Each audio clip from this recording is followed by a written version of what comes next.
સુરતના ઉમરા વિસ્તારમાં મારામારીને લઈને પોલીસ દ્વારા કાર્યવાહી કરવામાં આવી। બે કોમના લોકો વચ્ચે જમીન વિવાદને લઈને મારામારી થઈ હતી। પોલીસે બંને જૂથ 14 લોકોની ધરપકડ કરી છે। ઉમરા પોલીસે રાઉટિંગનો ગુનો પણ દાખલ કર્યો છે। ફરિયાદીએ પ્લોટમાં કેબિન મૂકતા ઉગ્ર તકરાર થઈ હતી। સમગ્ર ઘટના અંગે પોલીસે તપાસ શરૂ કરી।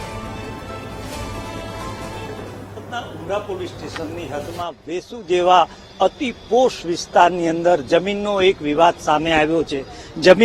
જમીન છે જેનો વિવાદ સામે આવ્યો છે, જેમાં ગઈકાલે આ જમીનનો કબજો મેળવવા માટે સામસામે મારામારી થઈ હતી। લાકડાના ફટકા વડે મારામારી થઈ હતી। એટલું જ નહીં, પથ્થરમારો પણ થયો હતો। આ સમગ્ર ઘટનામાં પોલીસે આજે કુલ 14 આરોપીઓની ધરપકડ કરી છે। એ 14 આરોપીઓનું રિકન્સ્ટ્રક્શનના નામે અહીંયા વરઘોડો કાઢવામાં આવ્યો હતો। આ એ જ જમીન છે, કરોડો રૂપિયાની જમીન છે। જમીનનો વિવાદ અંગે હાઈકોર્ટમાં કેસ ચાલી રહ્યો છે, પરંતુ અહીંયા સૌથી મહત્વનો મુદ્દો એ છે કે ઉમરા પોલીસે જે આ 14 આરોપીઓનો વરઘોડો કાઢવામાં આવ્યો હતો, એ વરઘોડો પણ હવે ફારસ એટલે કે હાસ્યાસ્પદ બની રહ્યો હોય તેવું લાગી રહ્યું છે। વીટીવી પાસે એવા 2 વિડીયો આવ્યા છે કે જે 2 વિડીયોમાં ઉમરા પોલીસે આ આરોપીઓનો વરઘોડો ના નામનું જે નાટક કર્યું છે, એ નાટક સ્પષ્ટપણે દેખાઈ રહ્યું છે।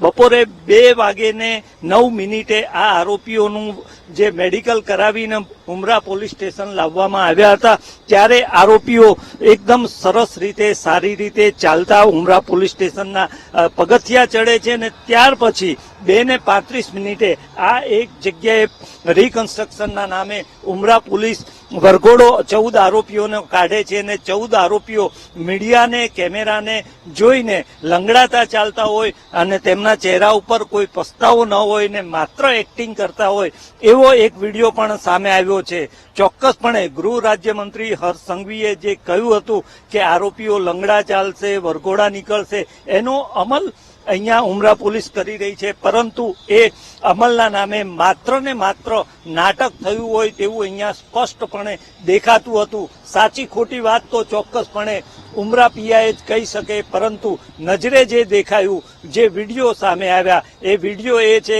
કે વરઘોડાના નામે આરોપીઓને લંગડાતા ચાલતા કરવાના નામે એક નાટક અહીંયા ભજવવામાં આવ્યું હોય તેવું ચોક્કસ લાગ્યું હતું। કેમેરામેન સંજુ પારેખ સાથે શૈલેષ ત્રિવેદી, વીટીવી ન્યૂઝ, સુરત।